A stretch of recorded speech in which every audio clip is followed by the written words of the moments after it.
যত রোগ দিয়েছেন সমস্ত রোগের ঔষধ দিয়েছেন তিনটা খাদ্যের মধ্যে। একটু ওষুধগুলো জেনে নেন সবাই। বলি বলি বলি যত রোগ আছে পৃথিবীতে, এইডস বলেন, বি ভাইরাস বলেন, ক্যান্সার বলেন, ডায়াবেটিস বলেন, হাই প্রেসার বলেন, লো প্রেসার বলেন, ডায়রিয়া বলেন, সিফিলিস বলেন, গনোরিয়া বলেন, যত রোগ পৃথিবীতে আছে, যত ভাইরাস আছে, যত কিছু আছে, সমস্ত রোগের জন্য আল্লাহ পাক ওষুধ রেখে দিয়েছেন। রোগ যে দিয়েছেন যিনি, ওষুধ দিয়েছেন তিনি।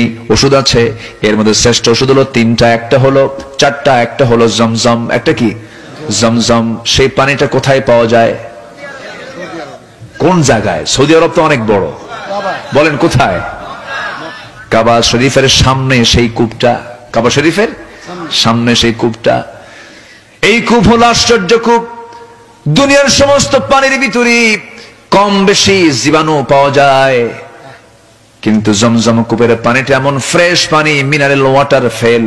পৃথিবীর সমস্ত পানিগুলো ফেল, এমন পানি এটা আল্লাহ রাব্বুল আলামিন দিয়েছেন। এই পানি পান করলে শুধু তৃষ্ণা নিবারণ হয় না, ক্ষুধাও নিবারণ হয়ে যায়। জমজম কূপের পানি, সব পানি বসে বসে পান করতে হয়, কিন্তু এই পানিটা দাঁড়ায় দাঁড়ায় পান করতে হয়। আল্লাহুম্মা ইন্নী আসআলুকা ইলমান নাফিআ ওয়া রিজকান ওয়াসিআ ওয়া শিফাআন মিন কুল্লি দাইন। এই দোয়া পড়ে পড়ে রাসূল দাঁড়িয়ে দাঁড়িয়ে পান করেছেন জমজম কূপের পানি। আল্লাহ সবাইকে জমজমের পাশে গিয়ে পানি পান করার তৌফিক দাও, জোরে বলি আমিন। নাম্বার 2 হলো আজওয়া। আজওয়া একটা খেজুর আছে, যেই খেজুরটা রাসূল খুব পছন্দ করতেন। আজওয়ার চাইতে বড় বড় খেজুর পাওয়া যায়, আম্বর, মারিয়াম, এরকম বড় বড় খেজুর পাওয়া যায়। অনেক দামি দামি, অনেক স্বাদের খেজুর পাওয়া যায়, কিন্তু এটা বড়ের মতো ছোট্ট ছোট্ট আজওয়া খেজুর। রাসূল এটাকে খুব পছন্দ করতেন। বেশি মিষ্টিও লাগে না, এটা বেশি মিষ্টিও কম। কিন্তু এই আজওয়া খেজুরের ব্যাপারে রাসূল বলেছেন, যদি কোনো বান্দা প্রত্যেক সকালবেলা 7টা করে খেজুর এটা খেতে পারে খালি পেটে, পরপর 7 দিন যদি খায় 49 খেজুর খেলে পরে একমাত্র মৃত্যু, রোগ ছাড়া সকল প্রকার অনিষ্ট হতে গেলে আল্লাহ রাব্বুল আলামিন তাকে বাঁচায়া দেন। ওষুধ আছে না নাই? আচ্ছা। এরপর আল্লাহ রাব্বুল আলামিন রাসূলকে দিয়ে জানিয়ে দিয়েছেন কালো জিরা। কি? কালো জিরা এমন একটা ওষুধের নাম।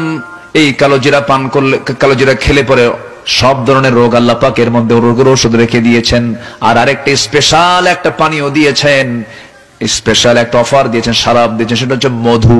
এই মধুটা দুনিয়াতেও খাবো আমরা, জান্নাতেও খাবো আমরা। জোরে বলি ইনশাআল্লাহ। জান্নাতে মধু আছে না নাই? আছে না নাই? জান্নাতে 4টা নহর। কয়টা? জান্নাতে 4টা নহর। নাম্বার 1 হলো জান্নাতে থাকবে হলো পানির নহর। পানির চাইতে স্বাদের কিছু আছে নাকি বলেন? যত কিছুই খান, দিন শেষে একমাত্র শ্রেষ্ঠ স্বাদ কি বলেন? পানি। পানির অপর নাম জীবন। নাম্বার 2 হলো দুধের নহর থাকবে।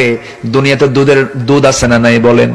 ছাগলের দুধ, দুম্বার দুধ, তারপরে গাভীর দুধ, মহিষের দুধ আছে না নাই? উটের দুধ আছে না নাই? উটের দুধটা রাসূল বেশি পছন্দ করতেন। উটের দুধটা খুব গরম, প্রচুর ঘন দুধ। এবং গাভীর দুধটা হলো মিষ্টি মিষ্টি।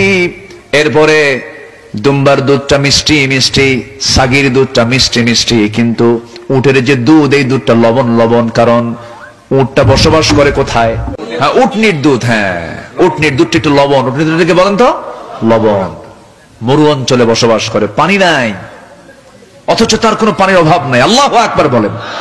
15 দিন পর্যন্ত সে তার পানি রিজার্ভ করে আল্লাহ তাআলা আলাদা একটা স্টমাক, আলাদা একটা গুডাউন তার পেটের মধ্যে রেখে দিয়েছেন।